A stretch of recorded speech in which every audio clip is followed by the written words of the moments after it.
Okay. Okay, there's a little bar down there that says apply settings, and I clicked that, and that did it.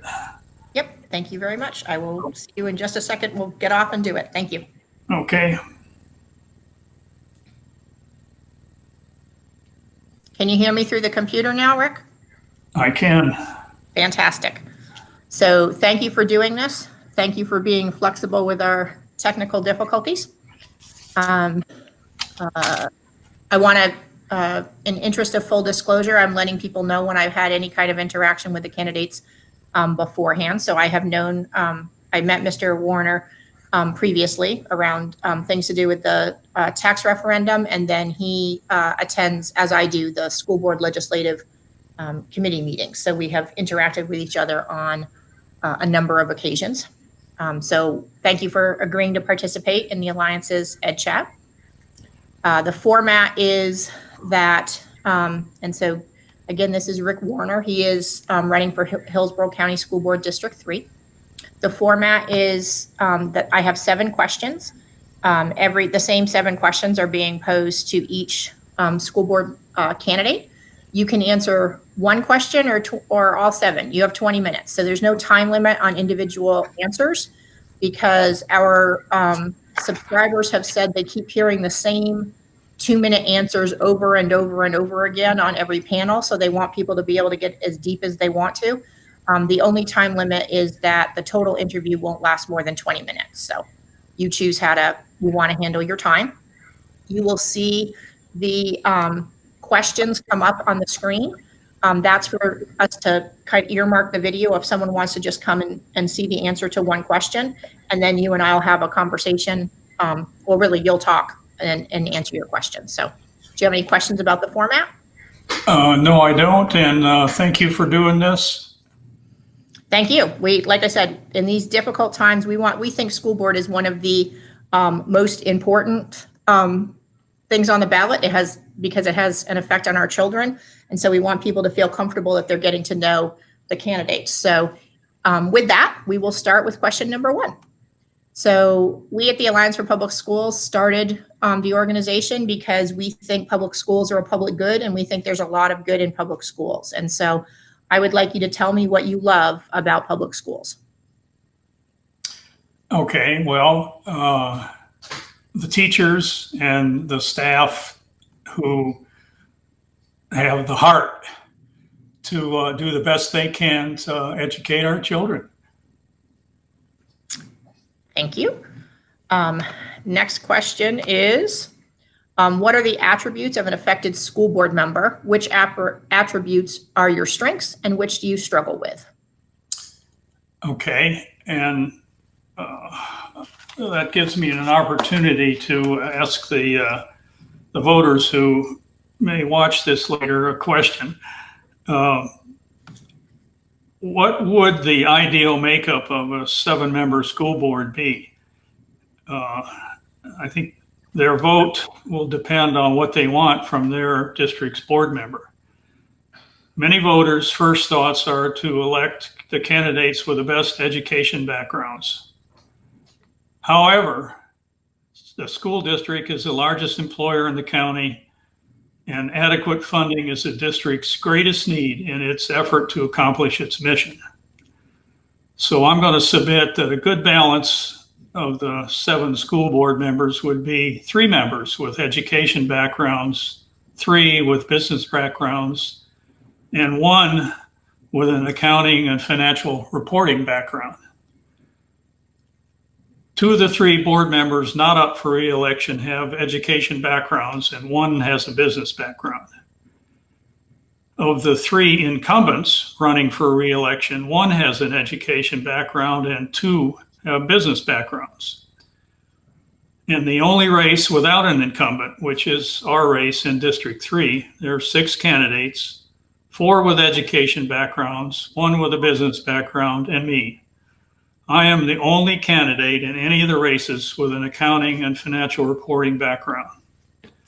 And the reason I'm saying this is 5 years ago, the then superintendent was fired by the board for overspending, which had reduced the general fund reserve balance from 361 million to 146 million over a 4-year period, with 84 million of that happening in her last year of employment. When that happens, and it happened to Hillsborough, the bond rating was downgraded, making the district's borrowing both of new and renewed capital improvement funds more expensive. So it's a serious problem. One of the primary focuses of Superintendent Aiken's tenure was to assure no further decline in reserves and to build reserves if funding increases allowed. On July 7th, last Tuesday, board members were advised that because of an unanticipated decline in revenue, read COVID-19, unbudgeted expenses in response to the requirements of virtual learning during the COVID pandemic and other spending increases, the general fund reserve balance may decline by as much as 50 million. The actual amount of the decline and the reasons for it will not become precisely determined until the standard year-end closing and funds transfer process is complete in mid-August. Would this have happened with a financial expert on the board?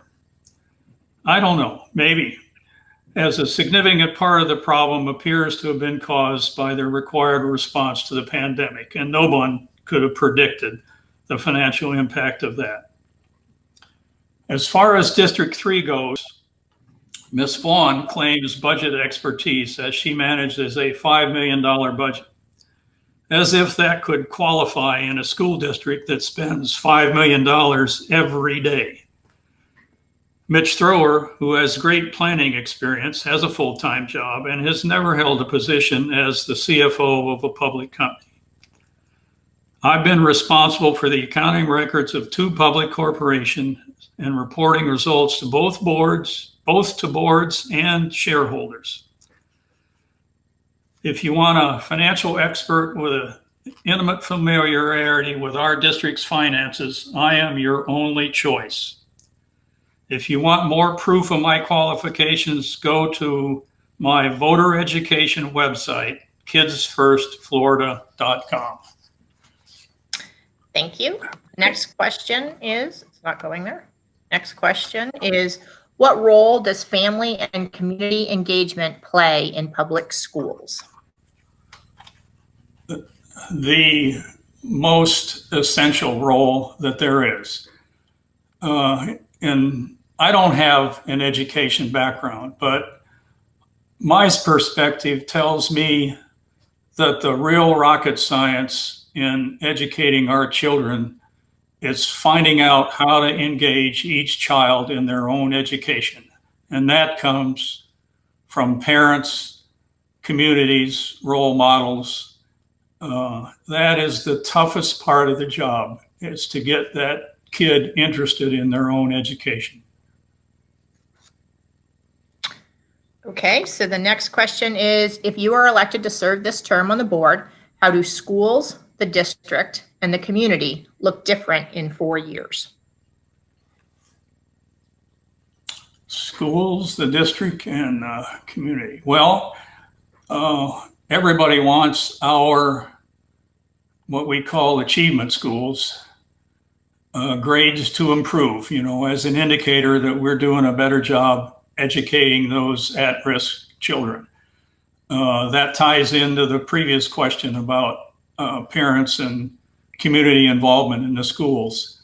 Something that the school district does not currently have the funding to do in as many schools as it would like to. I think there are 2,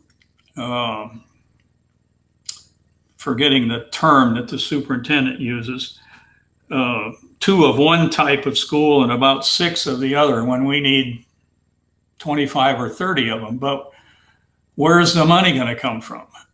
Which is what I've been talking about for almost 3 years now, since I did my research on the funding of public education. And that's what I intend to do if I am elected, or if I'm not elected, to speak out about the $6 billion more that we need statewide to adequately fund K through 12 public education. And by the way, that translates to about $500 million in the Hillsborough County School District. So if you look at the school district's financials, they spend about $2.5 billion a year, and they really need $3 billion to do their job as well as they can. So somehow we've got to change the legislature's priorities so that they become serving our children. Thank you. Next question is, what kind of school board member were you? Which it should have said, are you? This was for the previous one. What kind will you be if you're elected? Well, Melissa, I think I answered that. I'm going to be an outspoken advocate for changing the priorities of the state legislature and putting children's services right at the top. Okay. So the next one is, what are the responsibilities of the school board and individual school board members related to public education advocacy? Well, if you read the job description, you're not going to find, well, maybe it's buried in public education advocacy, because I think advocating for more funding is part of the job description. There's a fine line there about politics and a school board member, but somebody needs to speak out. That number that I tossed out, that $6 billion number statewide, and that you could teach to a 6-year-old, but they've proved that you can. And the school that started this 20 some years ago has been named the #1 magnet school in the country twice. We have the Leader in Me in about 15 of Hillsborough County schools. I was just about embarked on a program to visit those schools to see if I could determine why some have implemented the program very successfully and some have not. And I'm sure there are other similar programs, but this is the kind of thing that we need to do to engage the kids in their own education. Thank you. So that concludes the 7 questions. And again, I thank you for bearing with me through the technical issues. You do have some time left. So okay. You have about 5 minutes and 30 seconds left. Okay. If anything else that you want to talk about that you haven't been able to. Wonderful. That's probably more than I need, but to tell people a little more about my background and why I'm running. I'm a retired controller and chief financial officer, a 45-year resident of Hillsborough County with 2 sons and 4 grandchildren who have attended or are attending public schools. I've been campaigning as a different kind of school board candidate, saying that there should be at least one board member who has a financial background who has done the research to understand the complexities of school district funding and spending. And a $2.5 billion budget with money coming from more sources than you can count is very complicated. Some of the rest of this I've covered.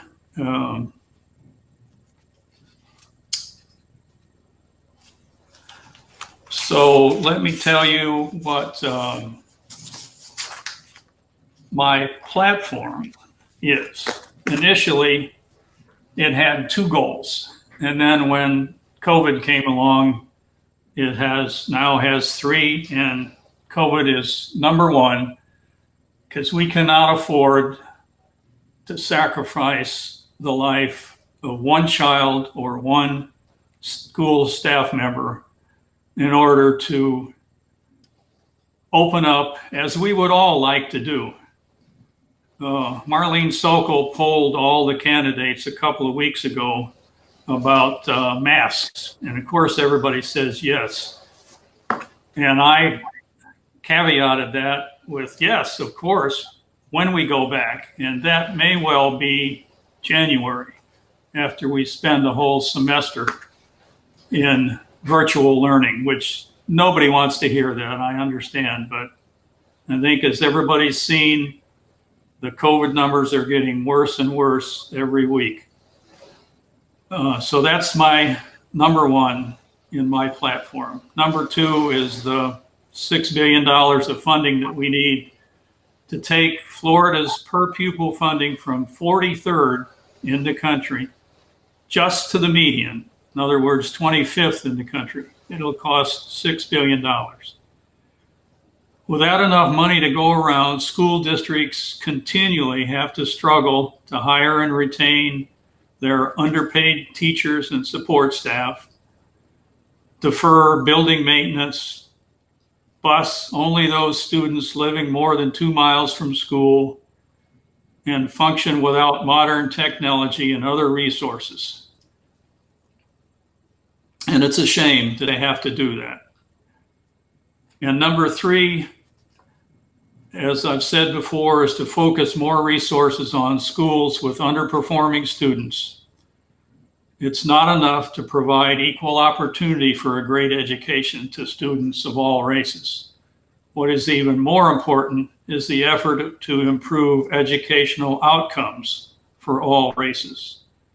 That will require more and better resources, again, more money, applied to the key issues that everybody seems to agree about of kindergarten readiness and providing that teacher or counselor or mentor who can find the key to engaging each child in their own education. And here's the name of the Family Opportunity Centers is what our new superintendent calls this, the things that are family opportunity centers, which I think was your first question, Melissa. Okay. And that's all I have to say. Okay, you finished with about 2 minutes and were a trooper through our technical problems.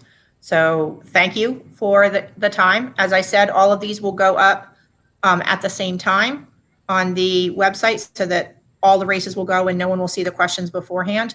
And it should be next Monday or Tuesday, and I'll let you know when we post them. One piece of information for you, Melissa. I sent your announcement of doing this to John Hill, who is the Times editorial writer that's going to be making the recommendations for in the school board races, and to alert him that he might want to wait until your process is complete and out there for the voters to look at. Because, well, as you know, the vote by mail started hitting mailboxes Saturday. And our goal was to do this sooner. Being a parent advocacy organization working in 4 counties in the state of Florida has kept us very busy. So we're a little behind, but I'm hoping that before the early vote time that we'll have an opportunity to post these.